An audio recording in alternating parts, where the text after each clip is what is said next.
तब तक कम से कम हमारे पास VHF रडार एंटी स्टेल्थ तो है। तो दोस्तों ये एक बहुत बड़ा गेम चेंजर होने वाला है हमारे लिए। अगर कल लड़ाई होती है पाकिस्तान से, तो भाई अगर तुम सोच रहे हो कि तुम अंदर आ जाओगे हमारी बाउंड्री में, तो डिटेक्ट करते ही तुम्हें ठोक डालेंगे। नमस्कार दोस्तों, मेरा नाम है अभिषेक और आप देख रहे हैं इंडियन वॉरियर न्यूज। तो दोस्तों DRDO से अपडेट आ रही है कि उन्होंने VHF रडार डेवलप कर लिए जो स्टेल्थ 5th जनरेशन एयरक्राफ्ट को डिटेक्ट कर सकते हैं, जो कि एक बहुत ही ज़बरदस्त बात है दोस्तों। तो आइए थोड़ा सा रडार के बारे में जानते हैं कि ये कैसे काम करते हैं और किस तरीके से ये डिटेक्ट करते हैं।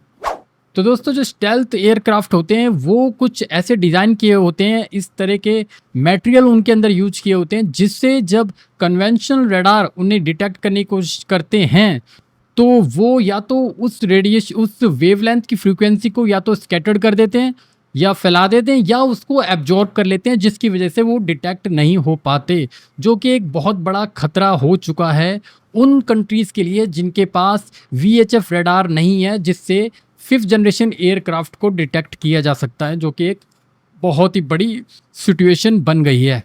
जैसे कि आप देख सकते हैं कि F-35 लाइटनिंग, F-22 रैप्टर और J-20 जो कि चाइना का 5th जनरेशन एयरक्राफ्ट है, उसको डिटेक्ट नहीं किया जा सकता कन्वेंशनल रडार से। इसकी वजह से इंडिया को DRDO को प्रोड्यूस करना पड़ा अपना VHF रडार, जिससे हम इस 5th जनरेशन एयरक्राफ्ट को डिटेक्ट कर पाएंगे।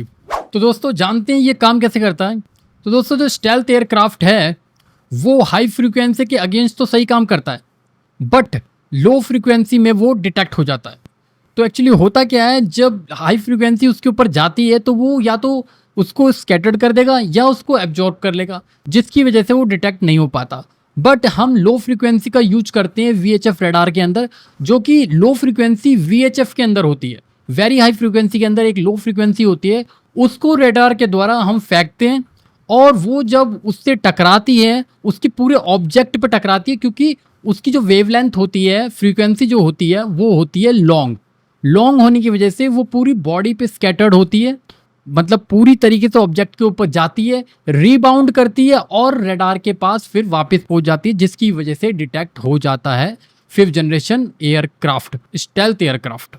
दोस्तों अगर मैं सिंपल लैंग्वेज में इसको बताने की कोशिश करूं कि अगर आप मान लीजिए एक छोटी बॉल है आपके पास और आप किसी चिकने सरफेस पे उसे एंगल्ड करके फेंक रहे हैं, तो जब वो उससे टकराएगी तो वो इतनी तेज उछलेगी कि पकड़ में नहीं आएगी।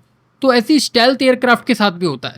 जब उसके ऊपर कन्वेंशनल रडार से जब हम फेंकते हैं फ्रीक्वेंसी, हाई फ्रीक्वेंसी, तो वो टकराते ही या तो स्कैटर्ड हो जाती है इधर उधर या फिर एब्जॉर्ब हो जाती है, जिसकी वजह से वो डिटेक्ट करना उसको इम्पॉसिबल हो जाता है।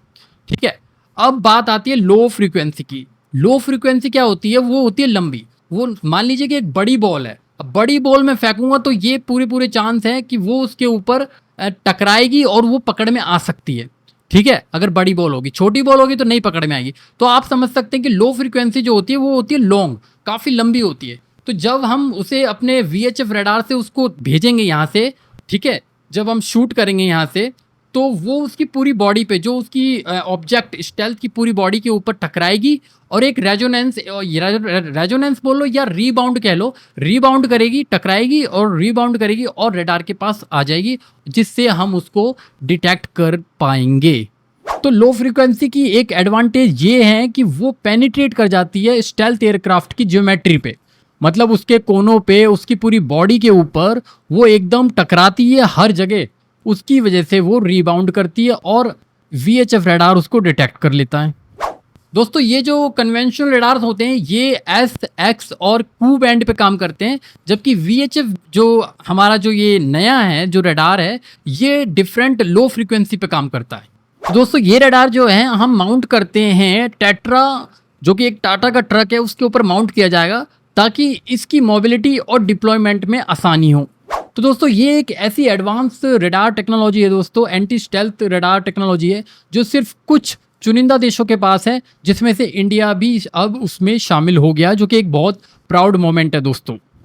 VHF रडार की जो डिटेक्शन रेंज है वो 100 नॉटिकल माइल्स है, जो कि ओपन सोर्स से पता जो हमें जानकारी मिली है जिससे, और बाकी की कुछ चीज़ें ऐसी हैं जो क्लासिफाइड है, जो नहीं ओपन की गई है, डिस्क्लोज नहीं कर सकते हैं क्योंकि सिक्योरिटी इश्यूज़ की वजह से। और सबसे बड़ी बात है दोस्तों, ये मेड इन इंडिया इनिशिएटिव के अंडर आता है और ये एक बहुत बड़ी हमारी अचीवमेंट है। दोस्तों इस VHF रेडार की टेक्नोलॉजी का सबसे बड़ा फायदा जो होने वाला है वो इंडियन एयरफोर्स और इंडियन नेवी को होने वाला है। इंडियन आर्मी को तो होगा ही, बट सबसे ज्यादा जो इंपॉर्टेंस जिसकी बनती है वो इंडियन एयरफोर्स और इंडियन नेवी की बनती है। दोस्तों अभी इस VHF रेडार को फुल्ली ऑपरेशनल होने के लिए अभी टाइम लगेगा, इसके टेस्ट चल रहे हैं, कुछ चैलेंजेस हैं जिसको अभी हमें पास करना पड़ेगा। बट जो अभी इनिशियल रिपोर्ट आ रही है उसके हिसाब से काफ़ी सक्सेस और एंथुसियास्टिक सिचुएशन बन चुकी है, काफ़ी बढ़िया है और काफ़ी मॉरल अप हुआ है हमारा। जो सबसे बड़ी चैलेंज है दोस्तों वो एक्यूरेसी और रेजोल्यूशन को लेकर है, बट ये बताया जाता है कि इसमें भी DRDO ने काफ़ी हद तक एक सक्सेस पा ली है। दोस्तों VHF रेडार की वजह से जो मॉडर्न ईरा की जो वार है वो बिल्कुल डिफरेंट एंगल ले चुकी है, क्योंकि पहले हमें लगता था कि भाई मॉडर्न ये जो 5th जनरेशन एयरक्राफ्ट है इनको डिटेक्ट नहीं किया जा सकता, ये कभी भी किसी की कंट्री में आएंगे और बॉम्ब गिर देंगे और आपको पता भी नहीं चलेगा, अनडिटेक्टेबल।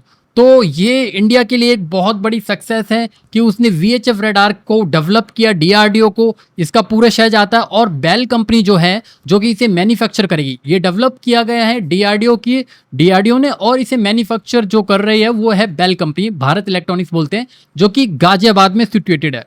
और दोस्तों इस VHF रेडार को हम माउंट करेंगे टेट्रा ट्रक पे इसकी मोबिलिटी के लिए इसको हम यूज करेंगे, और इसकी डिप्लॉयमेंट और जो एक फ्लेक्सिबिलिटी है वो इसके अंदर देखने को मिलती है।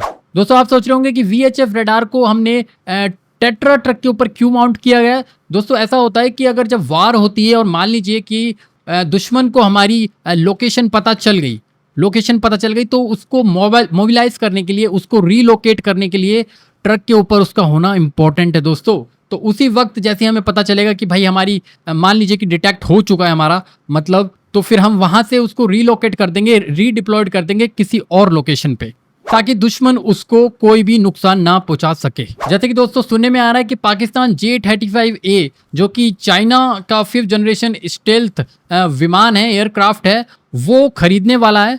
तो आप ये कह सकते हैं कि VHF रेडार एक बहुत बड़ा इम्पोर्टेंट रोल प्ले करेगा इसके अंदर। तो एक तरह से हम ये कह सकते हैं कि हमारे जो एयर स्पेस है वो एकदम सेफ है।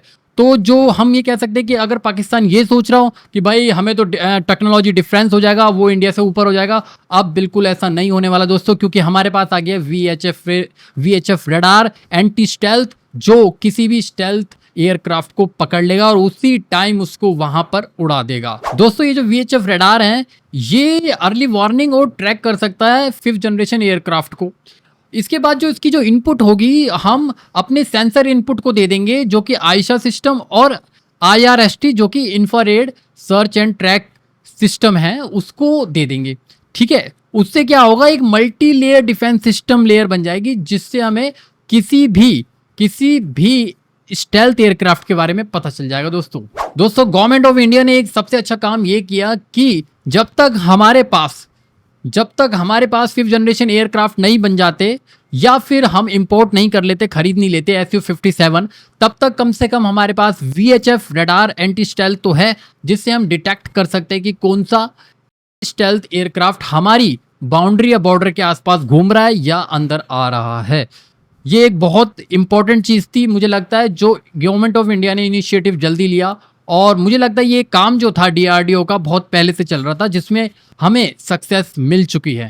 तो दोस्तों ये एक बहुत बड़ा गेम चेंजर होने वाला है हमारे लिए। अगर कल लड़ाई होती है पाकिस्तान से या चाइना से, तो वो किसी गलत फहमी में ना रहे कि भाई उनके पास है 5th जनरेशन एयरक्राफ्ट स्टेल्थ, वो भी तो वो पकड़ में नहीं आएंगे। तो भाई हमारे पास है VHF रेडार एंटी स्टेल्थ जो पकड़ लेगा। तो भाई अगर तुम सोच रहे हो कि तुम अंदर आ जाओगे हमारी बाउंड्री में, तो डिटेक्ट करते ही तुम्हें ठोक डालेंगे, वो भी S-400 से नहीं, S-500 से ठोकेंगे इस बारी तुम्हें। तो दोस्तों कैसी लगी वीडियो आपको? अगर वीडियो अच्छी लगी हो तो लाइक शेयर सब्सक्राइब जरूर कीजिएगा, और कमेंट करके मुझे बताइए कि आपको किस तरह की वीडियोस पसंद है और किस तरह की कैटेगरीज में मैं और वीडियो बना पाऊँ। तो मिलते हैं फिर आपको अगली वीडियो में। जय हिंद।